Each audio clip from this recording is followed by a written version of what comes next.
दोस्तों, स्वागत है सभी का exams with MS YouTube channel पर। आज के इस वीडियो में मैथ के कुछ इंपॉर्टेंट फॉर्मूले डिस्कस करेंगे। मेंसुरेशन के क्षेत्रमिति के महत्वपूर्ण सूत्र हैं ये। यहाँ पर 5 आकृतियां हैं हमारे पास। सबसे पहले देख लेते हैं कौन सी आकृतियां हैं जिनके हम सभी सूत्र यहाँ पर समझने वाले हैं। तो सबसे पहले यहाँ पर क्यूब है। क्यूब का मतलब घन होता है। इसके बाद क्यूबॉइड है, घनाभ। इसके बाद सिलेंडर मतलब बेलन। इसके बाद कोन के सूत्र समझेंगे और फिर हम ठोस गोले यानी स्फेयर के सूत्र समझेंगे।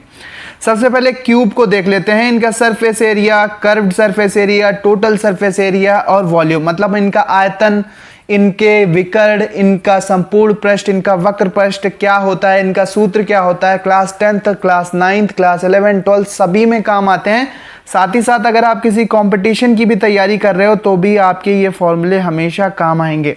सबसे पहले क्यूब लेते हैं। क्यूब का मतलब होता है घन, और घन का जो एक भुजा होती है, हमने ए मान ली है यहाँ पर, या फिर एक्स भी मान सकते हैं, तो ए हमने यहाँ पर मानी है। तो टोटल सरफेस एरिया क्या होता है एक घन का, तो ये होता है 6a², क्योंकि इसके जो फलक होते हैं वो 6 होते हैं और एक फलक का जो एरिया होगा वो होगा a², क्योंकि इसका जो एक फलक होगा वो वर्गाकार होता है, क्योंकि घन के सभी फलक वर्गाकार और समान भुजाओं के होते हैं, सभी भुजाएं समान होती हैं।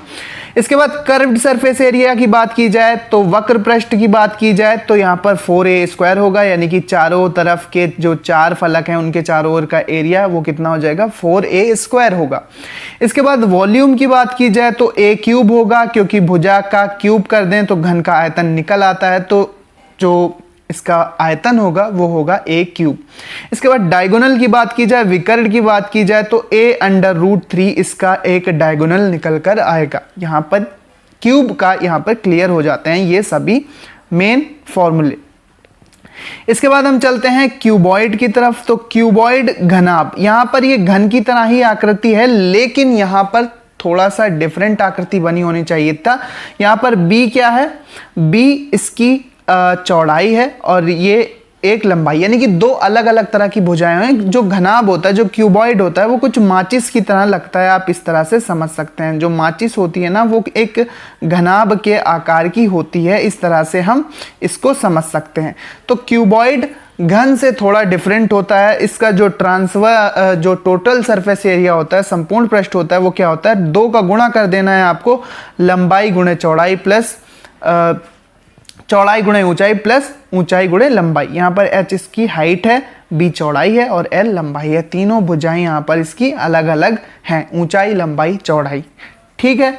इसके बाद कर्व्ड सरफेस एरिया की बात की जाए, कर्व्ड सरफेस एरिया की बात की जाए तो वक्र पृष्ठ क्या होगा, 2 और ब्रैकेट में l प्लस b, यानी लंबाई गुणे चौड़ाई और लंबाई प्लस चौड़ाई और गुणे में ऊंचाई यहाँ पर करना है। ये फॉर्मूला हमारा कर्व्ड सरफेस एरिया का बनता है।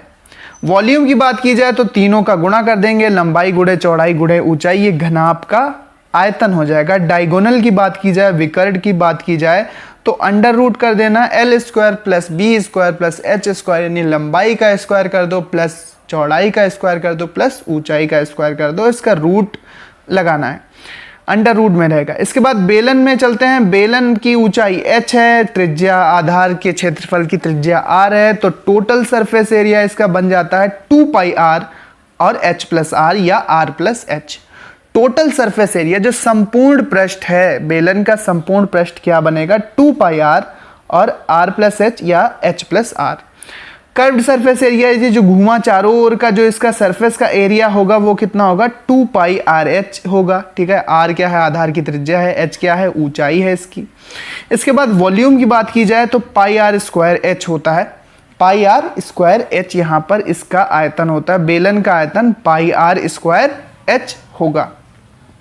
शंकु पे चलते हैं। तो शंकु का टोटल सरफेस एरिया की बात की जाए तो टोटल सरफेस एरिया यानी कि इस कोन का पूरा एरिया और आधार के क्षेत्रफल भी मिला के तो πr और l प्लस r या πr r प्लस l, तो ये संपूर्ण पृष्ठ होगा शंकु का।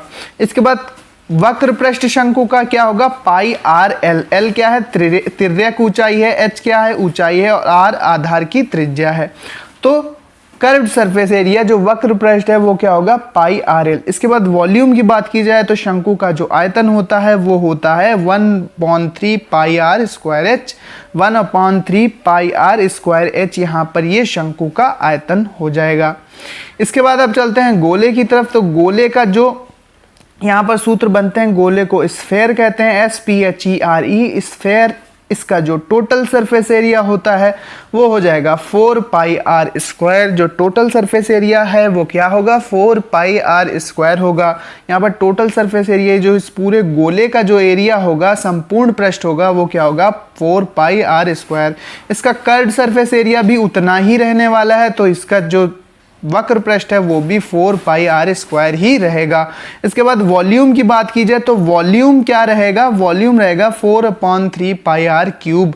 आर क्या है, त्रिज्या है यहाँ पर गोले की, केंद्र से लेकर परिधि तक की दूरी, और 4/3 पाई आर क्यूब, पाई हम जानते हैं 22/7 रखना है। तो ये इंपॉर्टेंट सूत्र थे सरफेस एरिया और वॉल्यूम के, याद कर लो, लिख लो। इसका PDF हमारे टेलीग्राम चैनल पर मिल जाएगा, इसको सेव कर लो, कहीं अपने रूम में भी आप चिपका सकते हैं ताकि आपको ये फॉर्मूले ध्यान रहे। क्लास 10th में तो आते ही आते हैं, 9th 10th में आते हैं, 11th 12th में भी काम आएंगे।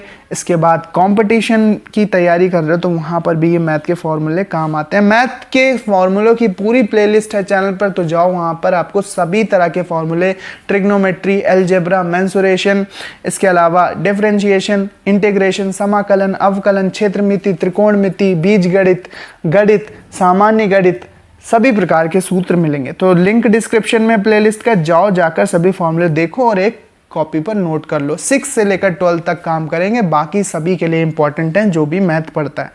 थैंक्स फॉर वॉचिंग, मिलते हैं अपने नेक्स्ट वीडियो में। पढ़ते रहिए, आगे बढ़ते रहिए, इसी तरह के इंपॉर्टेंट वीडियोज़ मैं आपको यहाँ पर लगातार देता रहूँगा।